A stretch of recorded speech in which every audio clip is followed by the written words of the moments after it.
Many of you on this call are using one of our SIS apps. Maybe you're syncing grades from Schoology to PowerSchool or to eSchool Plus or to some other system. Okay. Maybe you are still manually entering grades into that other system, so I want to unpack that a little bit. First of all, let's talk about what can be graded in Schoology. We're talking about assignments, test quizzes, and discussions.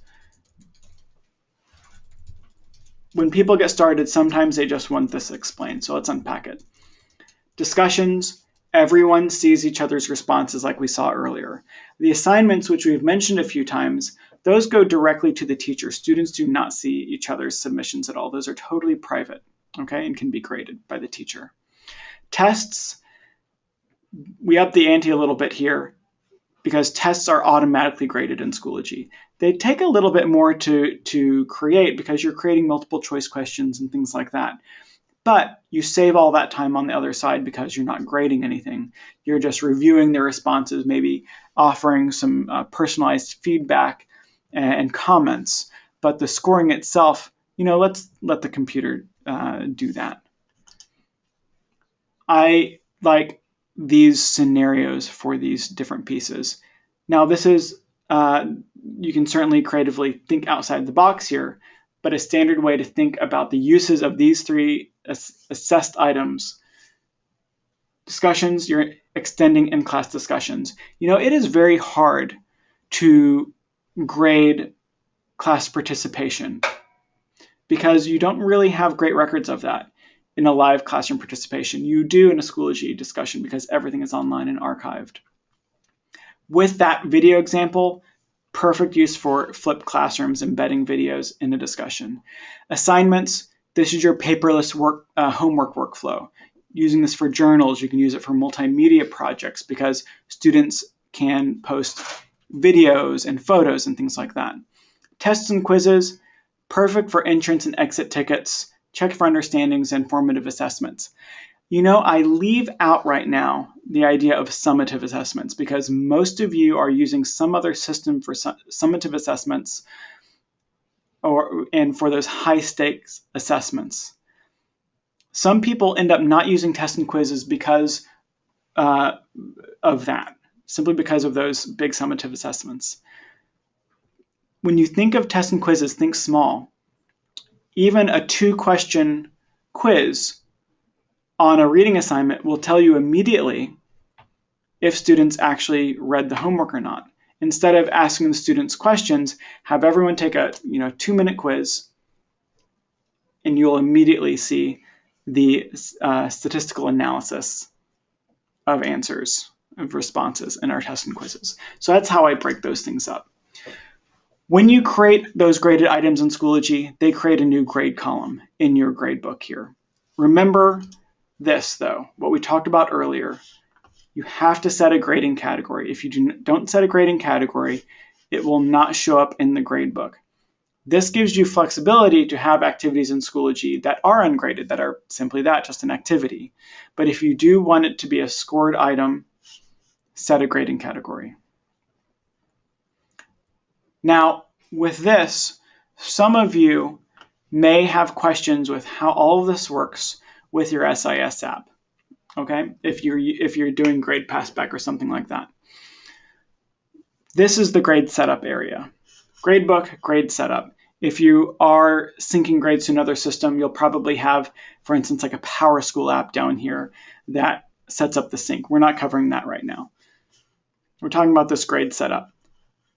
All the categories that you add on the fly, like when I added participation in the discussion, they'll automatically be added here, but you can set this up beforehand. In addition, you can weight those categories.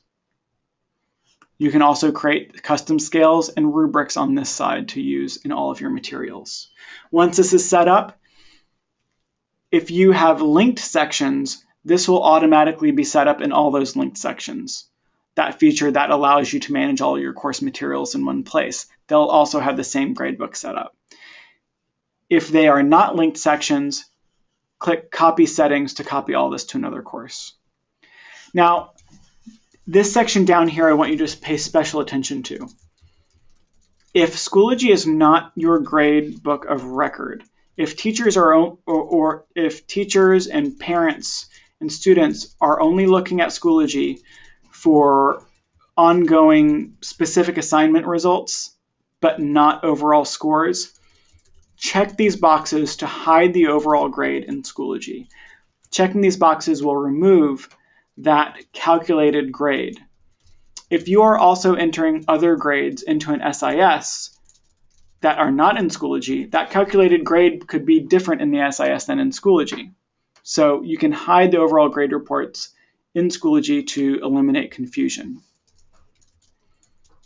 Now, one thing that came up earlier, and I thought it was worth mentioning here, someone asked, well, what if I want to put everything in Schoology but still collect paper-based homework? You can do that in a couple of different ways. First of all, clicking Add Materials and Add Assignments. The buttons down here, these buttons that say Advanced, I'd like all of you on this call to not ever look at that label ever again. Pretend it says Options. There's nothing advanced about these. Don't be scared of them. For instance, this one that is enabled by default says that the Submissions panel is enabled. Well, if you're accepting paper-based homework instead, simply turn this off. This will still allow you to put this assignment on the calendar, give it points, put it in the gradebook and score it, but it will not require students hand their work in digitally. Okay, so that's a really, really terrific solution. What you can also do, there's one other trick here, especially with adding grades into Schoology that may have already passed. In the gradebook area, check out this drop-down. You can also add additional grade columns that have nothing to do with Schoology materials at all.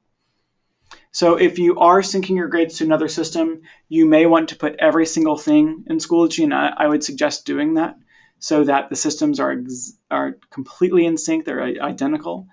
And adding assignments that do not require submission or adding custom grade columns here is really the best solution. So Kelsey, you worked on it before we started working together. You were on the support team for a very long time. Yep. And the gradebook certainly does generate questions in our support team, because it's really, you can play around with discussions and things like that, but you can't really play around with your gradebook. Right. To put it lightly. Yeah. I think the two biggest questions we get is, one, I don't see something that I am expecting to see in my gradebook. Mm-hmm. And for that, I always say, make sure it has a grading period, make sure it has a grading category, make sure it's published, right, and make sure it's not in the recycle bin. Absolutely. Remember how we talked about folders, that you could make them visible or invisible? That's what we're talking about. Yeah. If something is invisible, it disappears from the gradebook. So it's all right to have things invisible if they're coming up in the future, but once something is graded, you have to keep it visible for it to show up in the gradebook. Right, definitely. So best practices, again, this is just connecting the dots. Add grading periods, add grading categories. If you can't find a grade, there are some troubleshooting mechanisms here as well. Bulk editing, look for anything that did not have a category, check for invisible items, and check the recycling bin. See if maybe you removed something. And what those areas look like, under the cog icon, that's your bulk editor that will show you any gradable item in Schoology, so you can quickly update the categories, things like that. Under the course options, there's your recycling bin. And notice, you've seen this a few times, but in here, we look at my folders. Notice one folder is invisible. If you've hidden any items in Schoology, unpublished an item in Schoology, it is also removed from the gradebook. For that reason, only hide items in the future. Don't hide your past items, because they'll be removed from the student view. Simply use that drag and drop technique and put past items, put them at the bottom of the list, just pull them out of the way. Those of you, we talked about SIS syncs, but a lot of you do not use SIS syncs. Many people want to hear this information. What are other people doing? What are they required to report? So let's just get some quick results here. How often are you required to report your grades or scores into your student information system if you are in K-12 or higher ed? And I'll tell you the results I'm seeing are pretty consistent to all of the other sessions we've had. Half of you just need to report grades at the end of the marking period. This is really good news because you can do all of your grading in the Schoology gradebook, get rid of that, that piece of paper or the Excel document you use, and then take that overall grade column and simply transfer it at the end of the marking period. That's a really efficient way to go. Okay. Any big questions here? We're not seeing a lot of questions right now. It seems like everyone's taking it in, grasping the concept of weights and categories, and adding your own rubrics and scales. Terrific. Excellent.